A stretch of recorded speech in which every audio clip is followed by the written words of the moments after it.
tonight. Thank you so much for joining me.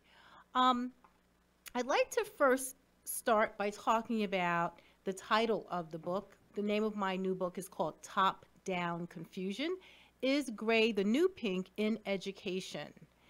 And I've gotten some questions about how I developed the topic. How did I come up with the topic? And I think the topic pretty much speaks for itself. But let me just tell you what I was thinking with regard to coming up with a title rather, for the book. And so top down confusion refers to all of the confusion at the top of education.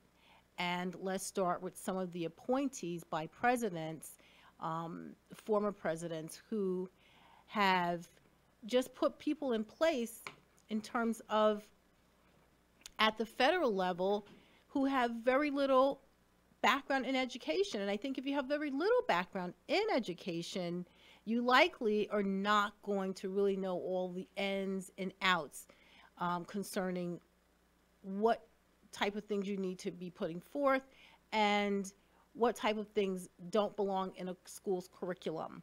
So I just want to take a look at President Obama's pick. Let's start there. Arne Duncan, a lot of educators' favorite person. Well, I say that tongue-in-cheek because Arne Duncan really took, I think, a lot of justified heat about his background in education. And let me just read from the internet here. You know, Wikipedia, I do like. It's growing on me.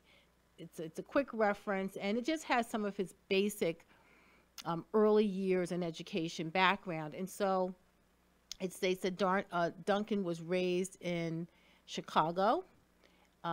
He attended the University of Chicago. He is the son of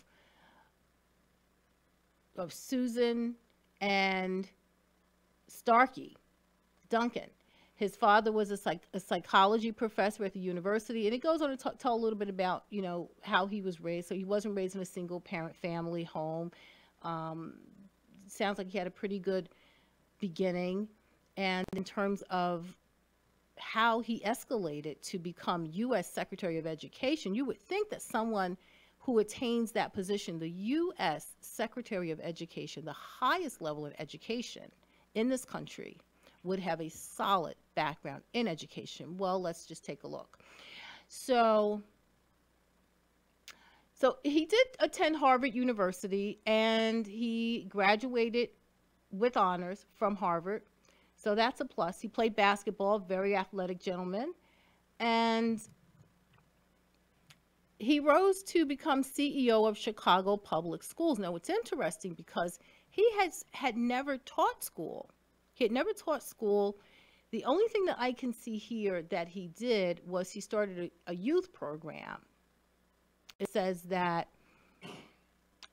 Arne Duncan early on was appointed director of the Ariel Education Initiative, a program mentoring children at one of the city's worst performing elementary schools in Chicago. And so it was also, I think it came out that he and former President Obama knew each other. They knew each other, I think, from Harvard and, you know, just from running in certain circles. So at any rate, he went from a mentoring program to becoming the CEO of Chicago Public Schools, the highest position in Chicago. I don't know about you, but I think that's quite a leap to go from a mentoring program, being a director of a mentoring program, which is all nice, good and well, but then how do you then make that leap without ever having taught in an elementary classroom or a high school classroom, or never being a school principal and really having your boots on the ground?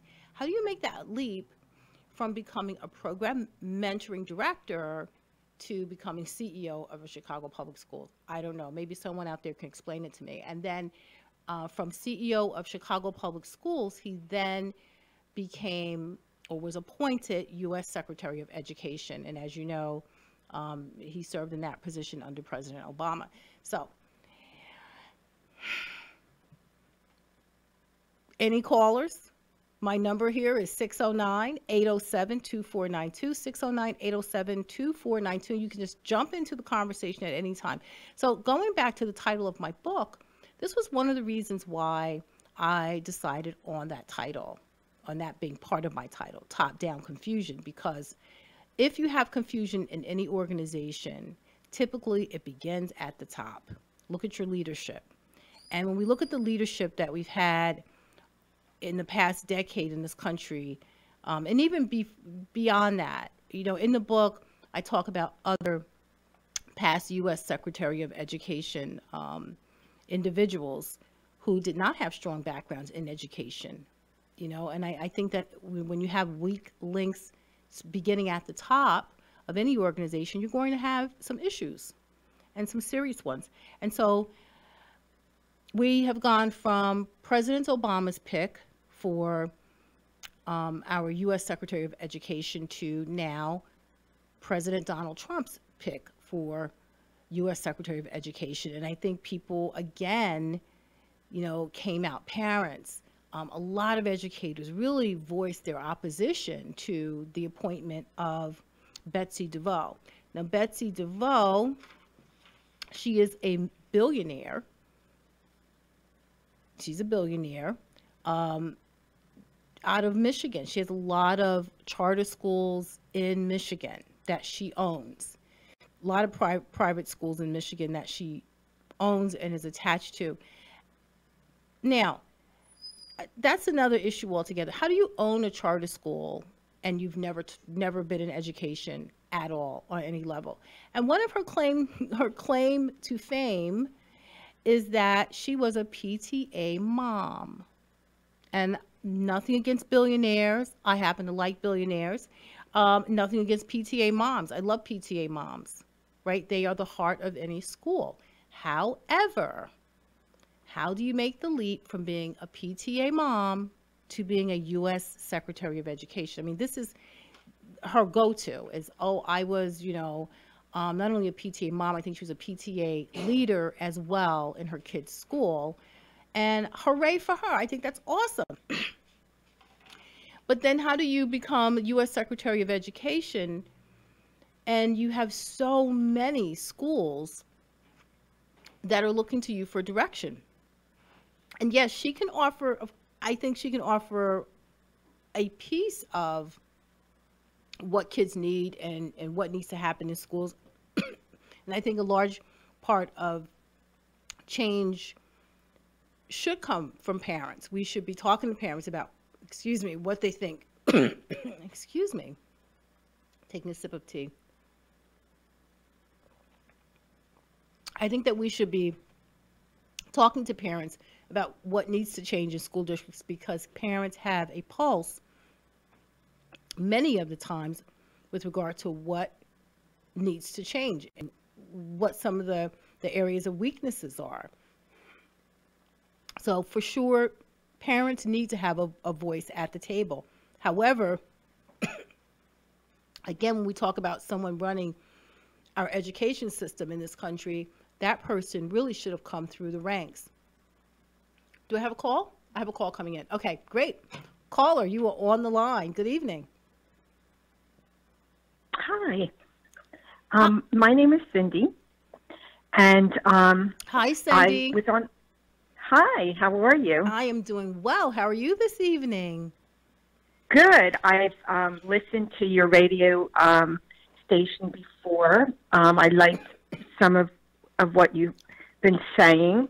I was on Amazon and I recognized your name and I saw your book, Top-Down Confusion, and it interested me. So I bought it. Oh, and, awesome. Thank you.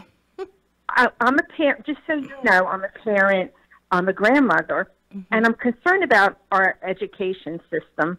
And I just received the book today, so I was skimming through it. I did read the first chapter, but I'm awesome. Very interested. I'm excited about reading it because a lot of what you say is actually what I'm concerned about in the school systems today. What are some of the things that you are concerned about as a parent and a grandparent?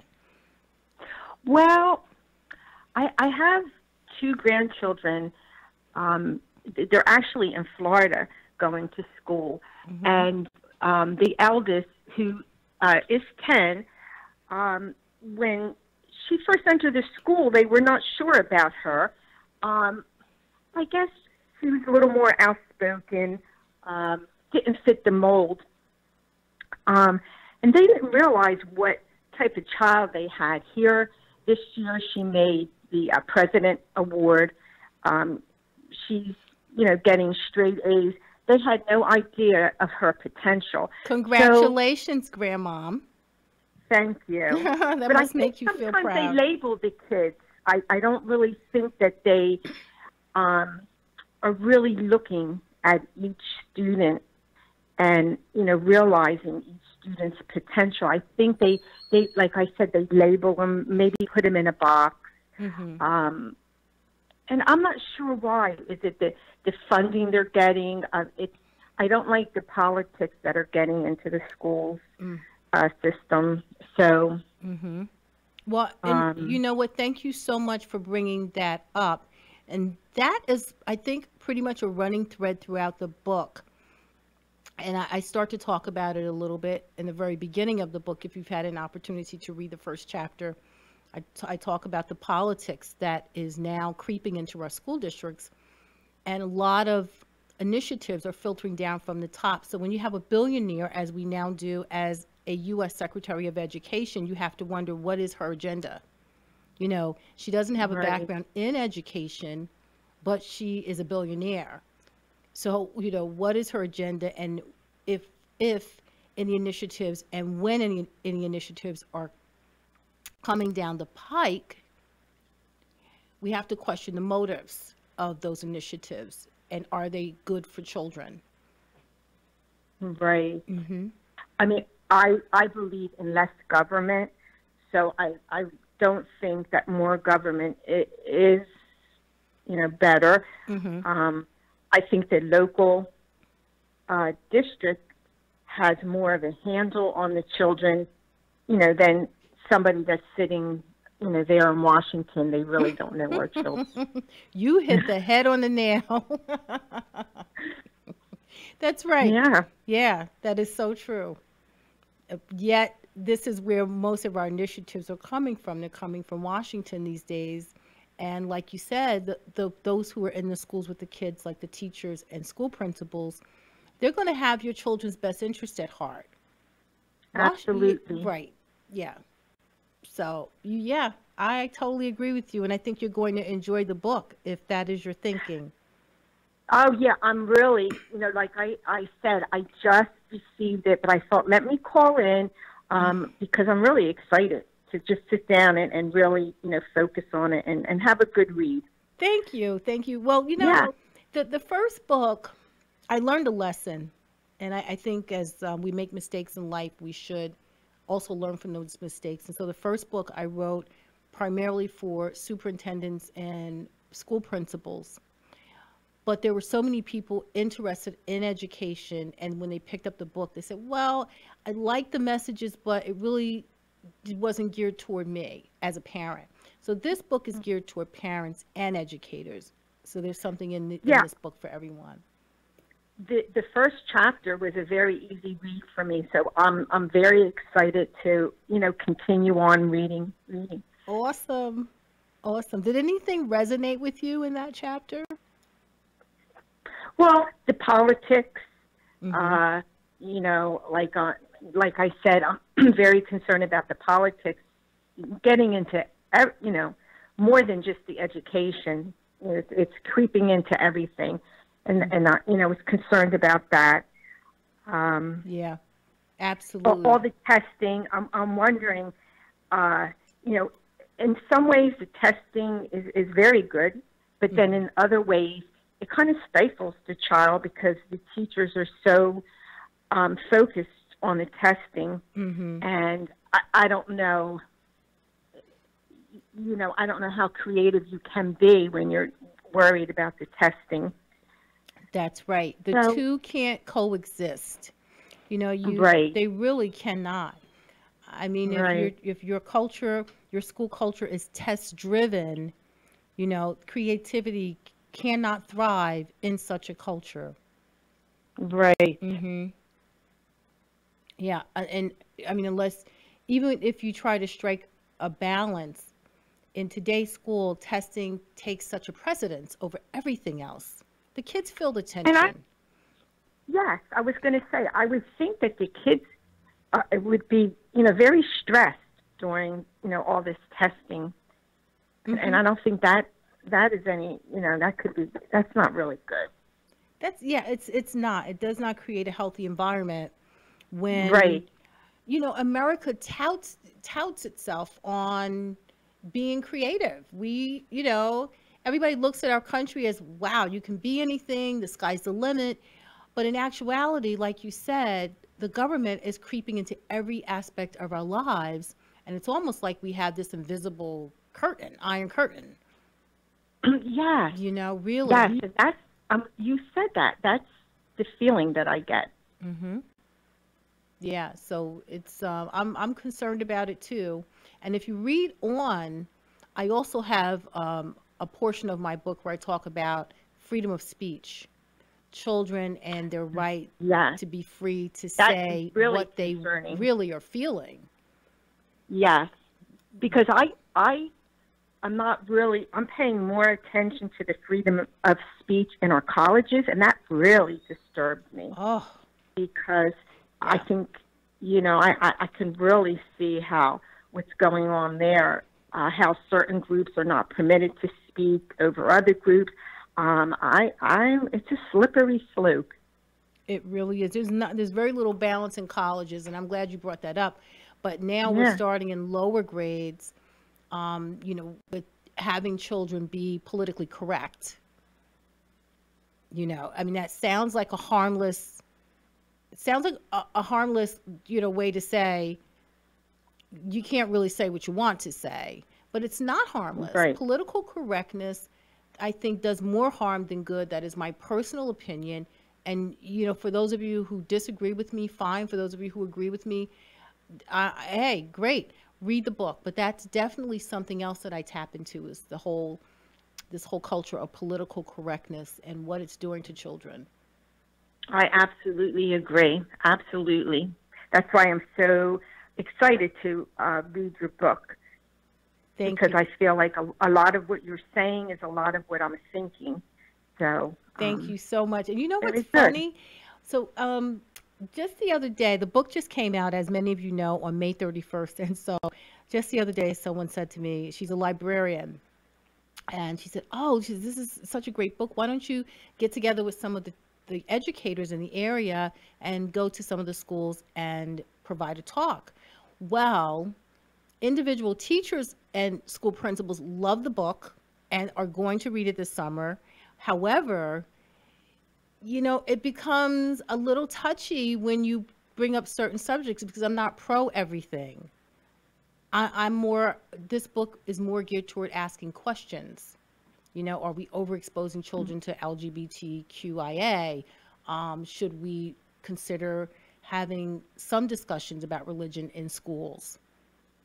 And so that's not something that a lot of public school systems want to embrace. But if I was against religion and pro everything else, I would easily be asked to come into public school systems and talk.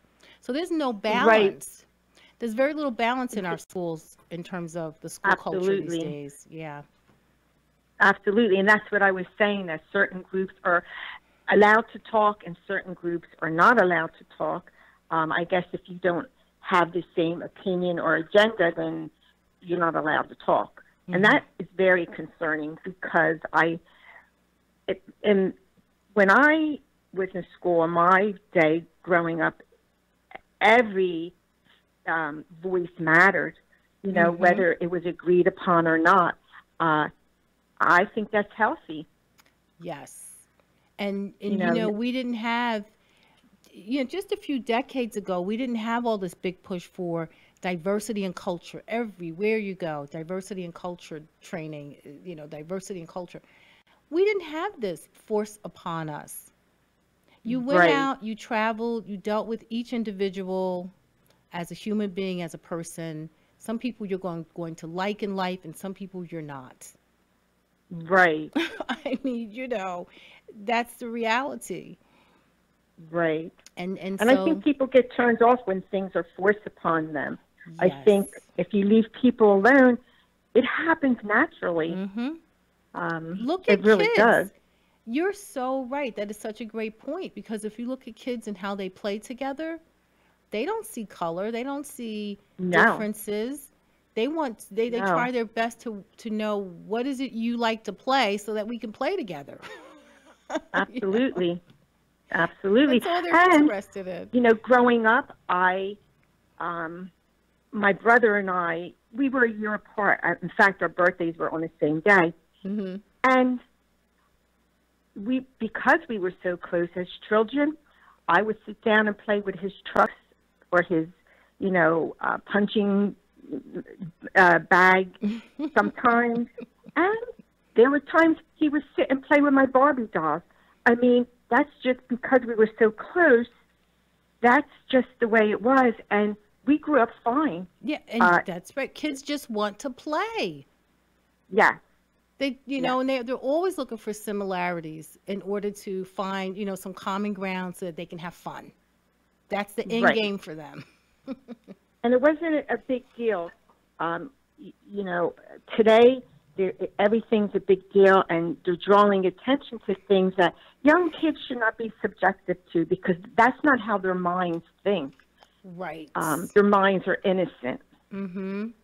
And especially, I think you made a very good point again when you talked about you and your brother would play different games. You play some games that were specific Yeah, to males, and he would play some games that may have been specific to females at that time. yeah, And nobody thought twice about it.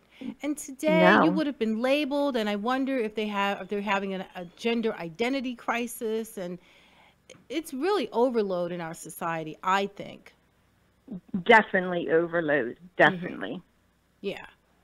So, at any rate, I talk about that a lot in terms of why do we feel this need to always label children and not just let them be.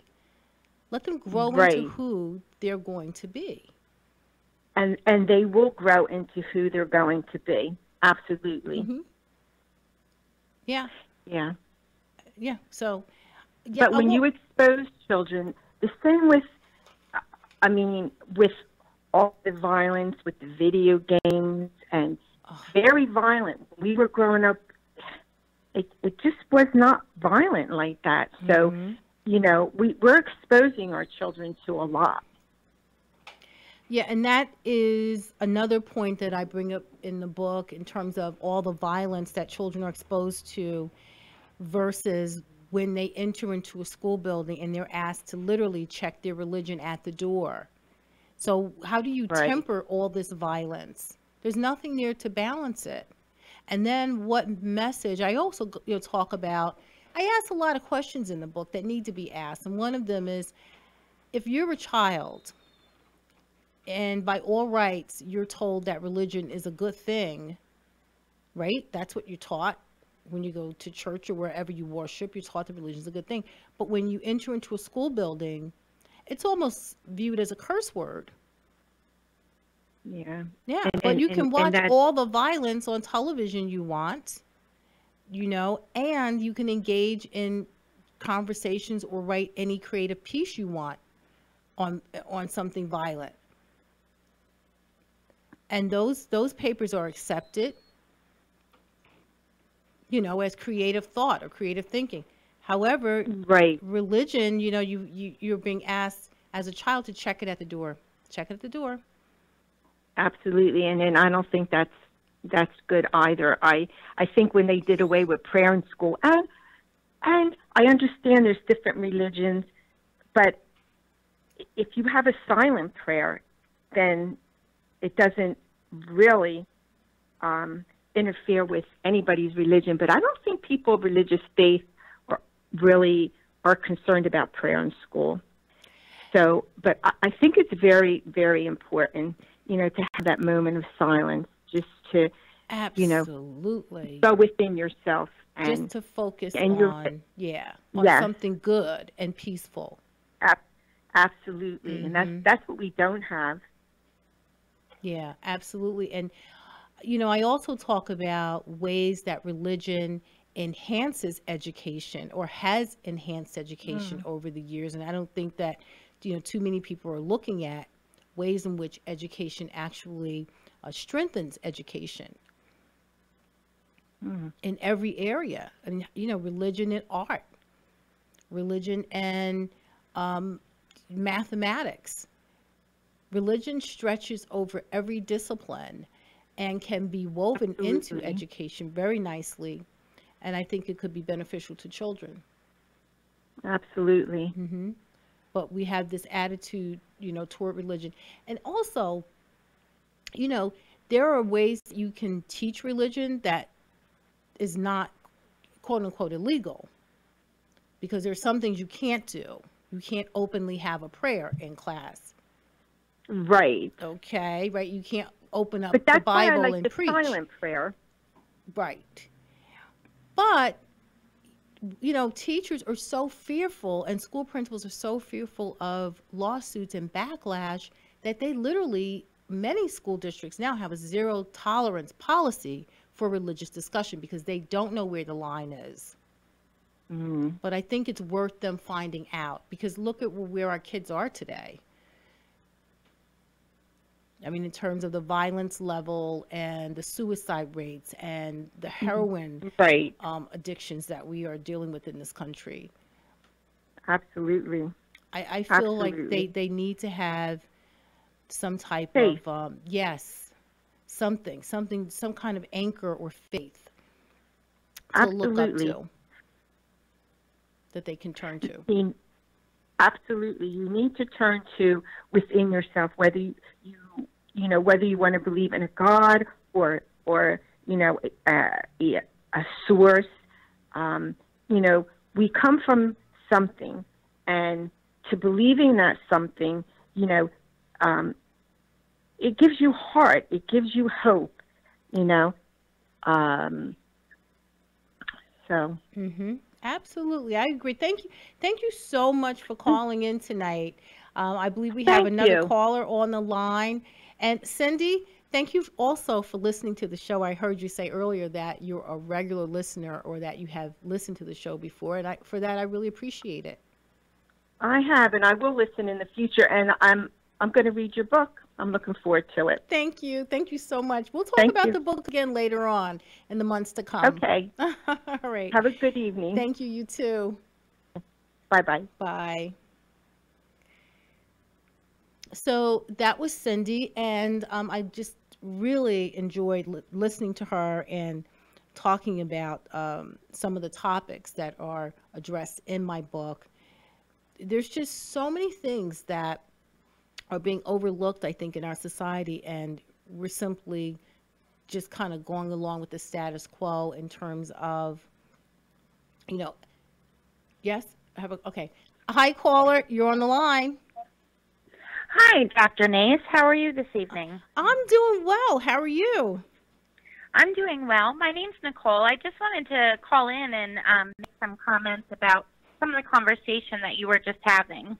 Thank you. Thank you so much for calling, Nicole. Yeah, wasn't that a very interesting conversation? I thought that Cindy brought up some really good points about the book and what she can anticipate reading. She did, and especially because she's looking at it more from just New Jersey, but she's looking at her grandkids down in Florida, and we have to look at some of these issues as they span across an entire nation. Yes, absolutely. One of the things that I had picked up on was when you were talking about the PTO mom and the billionaire wanting the schools and what's driving educational policy and things like this. And I think it's kind of an age-old argument, but more and more what I'm starting to see and hear is that funding is not always available, especially in some of the inner-city schools. And educators are starting to have to turn to open educational resources. And so at that point, people can't drive the policy anymore because educators are starting to drive it themselves. I applaud that. Yeah, absolutely. I mean, you take a look at, there's a district out in Oakland, in California because the textbooks now for next generation science are not matching up to the standards. They're not challenging the kids to think on their own. So these teachers in California have created their own curricula, which of course comes with its own set of issues with cost and things like that. But I think that the more our society is becoming global and opening up to, the open educational resources, and it's coming from across the globe, the more of these policies are going to have to start, people are going to have to start answering to someone. Yeah, absolutely. And you know what? Thank goodness for, these groups of educators who are popping up and who are saying, you know what, we're pushing back against the status quo.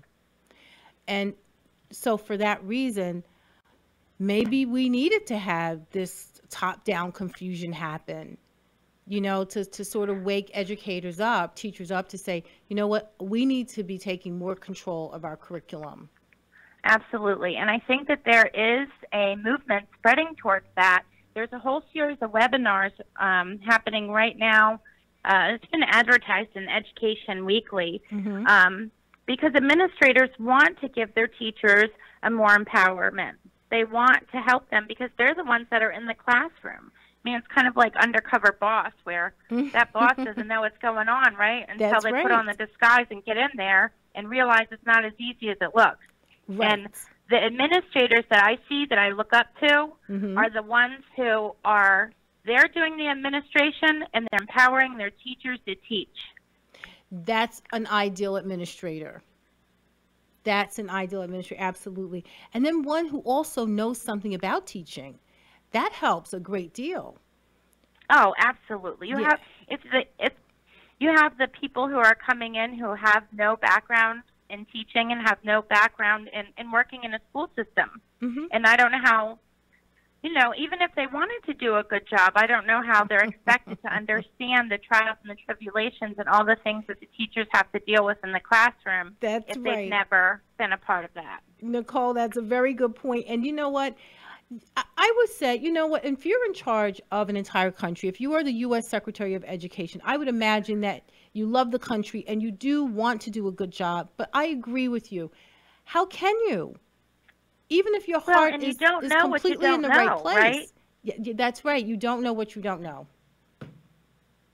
That's it. Right so I think that, it's going to, I have hope because I'm hearing a lot of these really great speakers, and these webinars, they're free. They're open to people who want to become better leaders.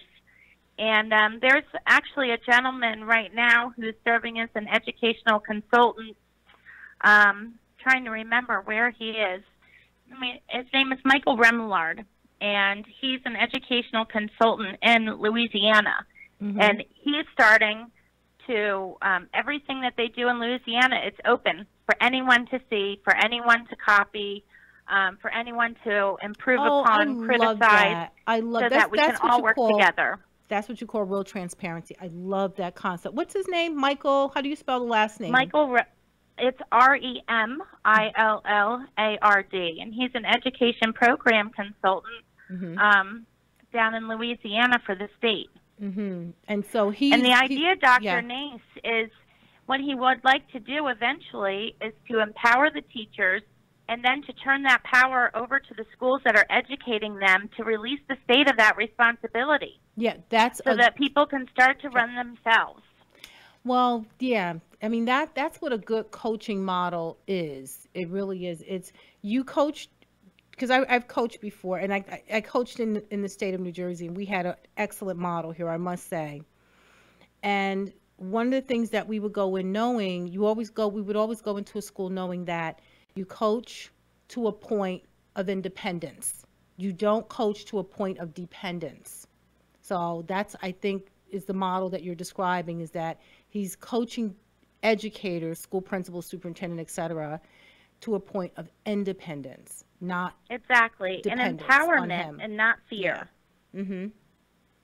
Yeah. So I just think that those are all good points to look at when we talk about some of these, the billionaire PTO mom, and she thinks she's going to run a school, down to the people who really are trying to push certain education policy But in the long run, inner city schools and a lot of schools, you can't fund it. And they're not funding it. I don't care how much money they have. In the long run, the schools that are doing the best jobs are the ones who are empowering their teachers to empower their kids.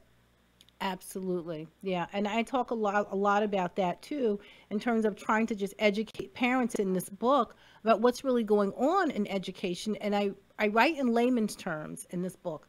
One of the things, if I can just spin off of what you were talking about, parents really don't understand the politics behind a lot of the changes and what's driving the changes in schools, and they're confused.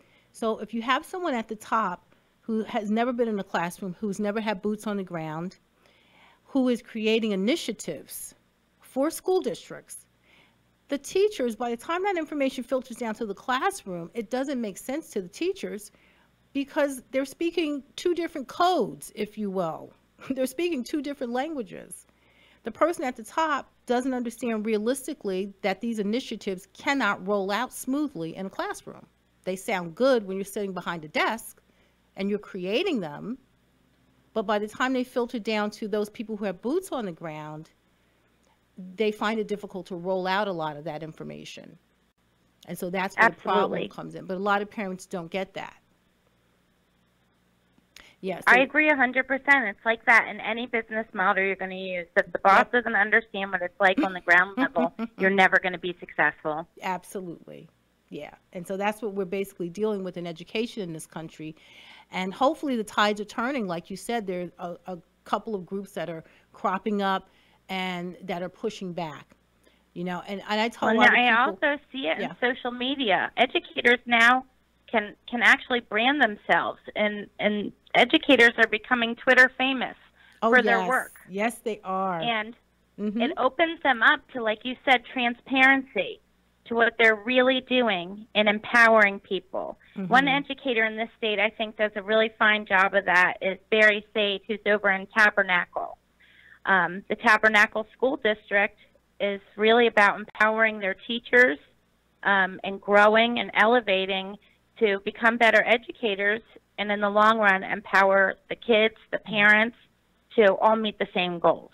And you're talking about Tabernacle, New Jersey, because this show goes out across the world, literally. And I'm talking, and because we did just talk about Louisiana, Oakland, California, but in this case, I am talking about Tabernacle, New Jersey. Okay. Exactly, and I think that these educators, like the guys here in Tabernacle, but they're tweeting and using social media to help each other grow, to challenge each other across the country. And I just think it's fascinating. Yeah. And so I think that, you know, when we had this Common Core curriculum, these Common Core curriculum standards that filtered down from the federal government a few years ago, you know, the government really believed that school districts were just going to fall in line, but what they forgot is that the fabric of America is that we are independent and creative, and we like local control. We don't like things filtering down from the government. And so there was this huge backlash in this country, which actually was a great thing because more parents got involved. People were asking, what is this Common Core curriculum standard? And, you know, why is the government getting involved in our local curriculum? You know? Exactly. I agree 100%. And it's making it interesting, and it's really bringing, I think, the level of expectation for our students up a notch. Yes, it is. And for our educators, they're waking up and they're saying, wait a minute, we don't want government control. So what do we need to do in order to get them out of our local business? You know, right. I think it's like you said, it's empowering more teachers and educators to just take control locally. Yeah. Yeah. Agreed.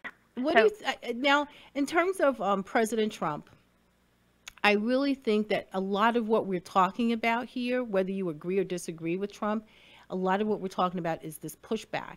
The more the government tries to control, whether it's political correctness and, you know, in the form of PC-ness, or whether it's trying to control our local curriculums and what is taught in school districts across the U.S., the pushback, I mean, you know, does the government not see the pushback? I think Trump, really, his presidency was as a result of some of that pushback. Yeah, I mean, you really see his focus has not really been in education, because the power of education should lie within the state. Hmm. Well, I mean, I think it's the same kind of like people voted for him. A lot of people I would think didn't just vote for him. It was more of a message to say, you know what, enough of the status quo.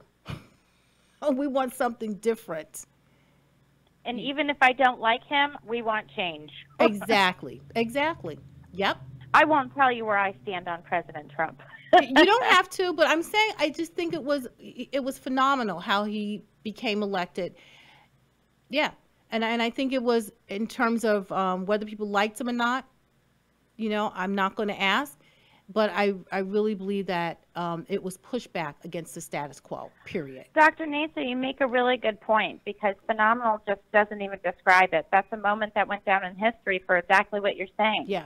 Even if people didn't like him, look at how many the chaos that erupted. Mm-hmm. But he sits in office because people wanted change. People wanted change, and everyone had to stand up and pay attention.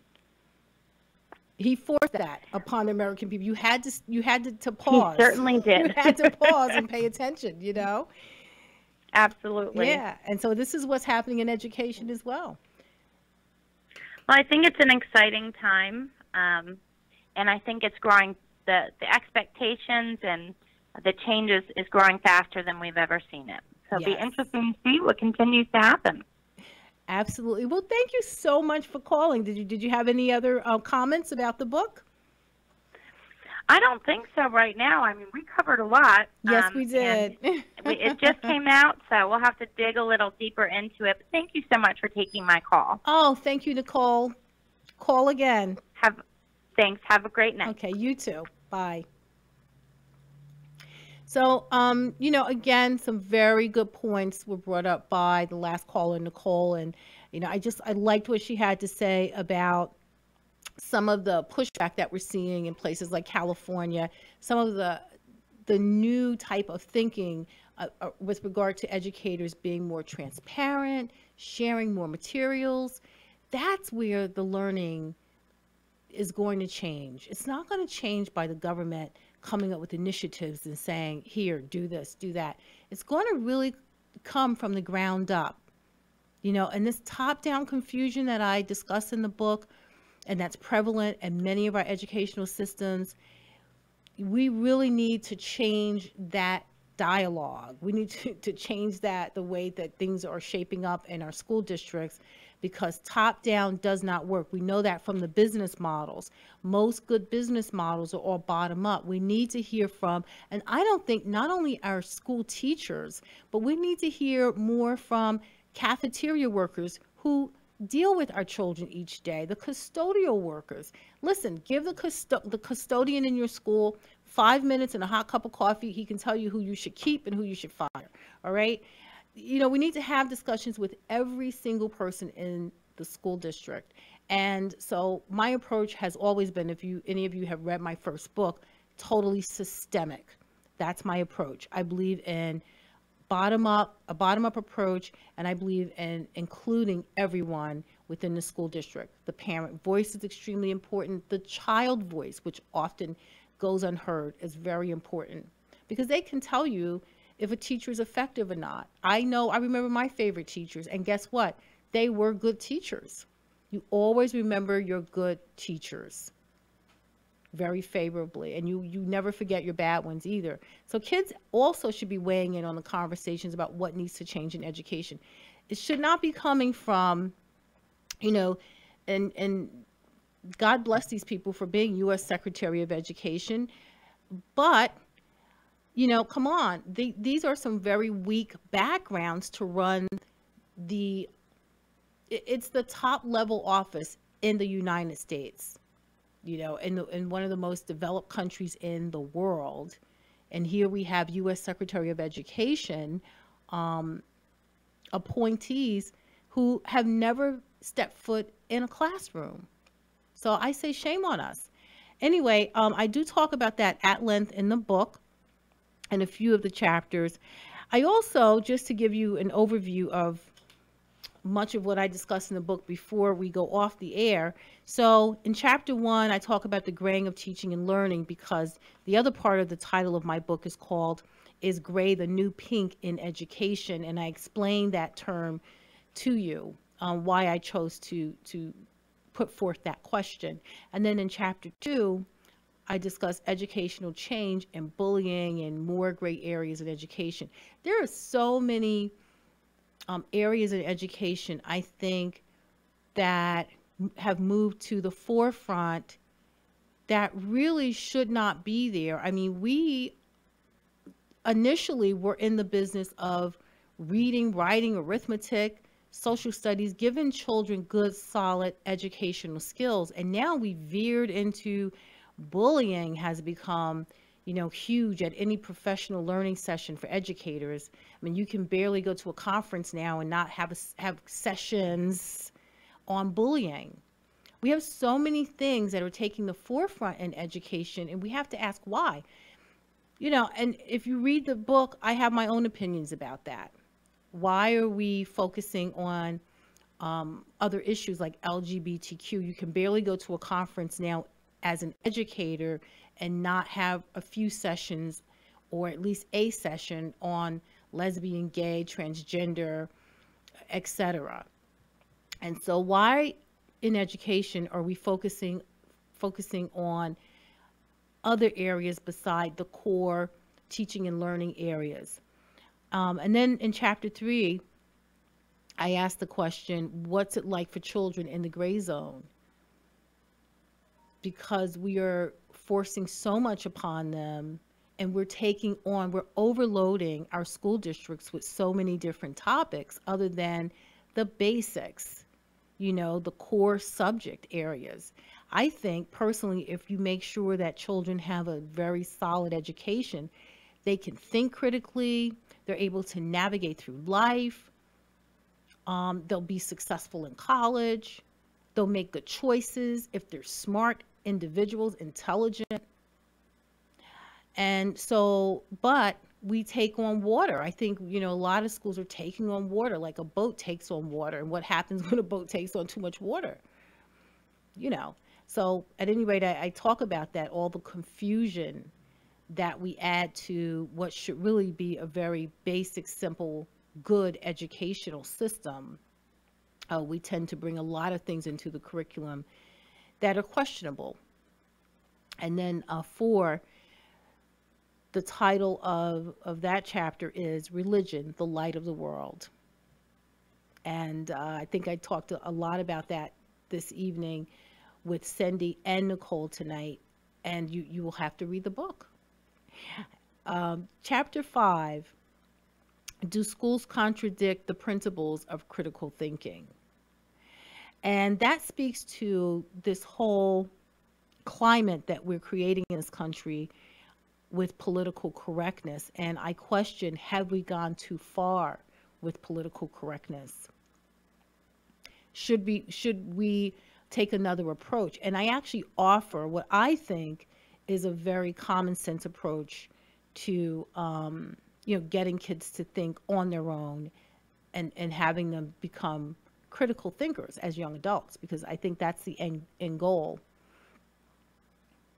And then chapter 6, Kids Will Be Kids, and that's where I talk a lot about, in depth, about LGBTQIA, and I question, are we introducing these topics to kids and robbing them, in a sense, of their innocence? Because LGBTQIA, it comes across as these very innocent letters. It's an innocent looking abbreviation, but embedded in those letters are very specific sexual things. Okay, I'll just put it that way. Each letter really identifies with very specific types of, has sexual connotations attached to them. So they're not as innocent as we portray them a lot of times. And, why not just let kids be kids? until they're ready to take on adult conversations and adult topics. Chapter 7, lessons in systems thinking. And, that's where I really offer an alternative to this whole world of PC-ness that we're creating for kids, where kids can't feel comfortable saying, I don't like something, which is a very natural thing for a child. But the minute a child says, I don't like something, and it's not the quote unquote right answer, then they are automatically directed to change their thinking and to change their conversation. So where is the critical thinking in that if a child can't express an honest feeling? So that's what that chapter deals with. I also talk about immigration in chapter 8. And I see it as an unspoken gray area in education, although we're having a lot of conversation in this country about immigration right now because of our president, Donald Trump. However, it's not specific to education. And so I talk about the impact that illegal immigration has on our educational systems. And you could agree to disagree. That's okay, because we are in a country, thank God, where we can do that. And then chapter 10, exploring weak links in education. I talk about a variety of topics there. And chapter 11 speaks for itself, education leaders as chief communicators. We look to our leaders to be able to effectively communicate and not just give top-down orders, but really understand what's going on at the ground level, have discussions with teachers, and even at some point, hey, ask a teacher to move over. Let me show you how this lesson is done. So that's what you can expect from the book. Those are chapters 1 through 11. I also have a conclusion in the book. There's a bibliography there and a little synopsis about the author at the very end. And we are running out of time. So if I have any callers, now is a great time to call. Again, our number is 609-807-2492, 609-807-2492, and you will be my last caller tonight. So any questions about my new book, Top-Down Confusion is Gray, the New Pink in Education, you can call now. My book can be found on Amazon.com. It can be purchased at BarnesandNoble.com. You can also walk into any Barnes & Noble store. They don't have the books on the shelves. They can't possibly house every single book that there is out there. But they do have my book available. If you go up to the customer service desk, they can order it for you, mail it to you, or you can pick it up at the store. So Barnes & Noble, Amazon.com, and of course, my publisher has it available on their website, and that website is Rowman and Littlefield. And if you Google Rowman and Littlefield, you can go right to their website and type in Top-Down Confusion is Gray, the New Pink in Education by me, Dr. Felicia NACES. Thank you so much for joining me. Have a wonderful evening. Good night.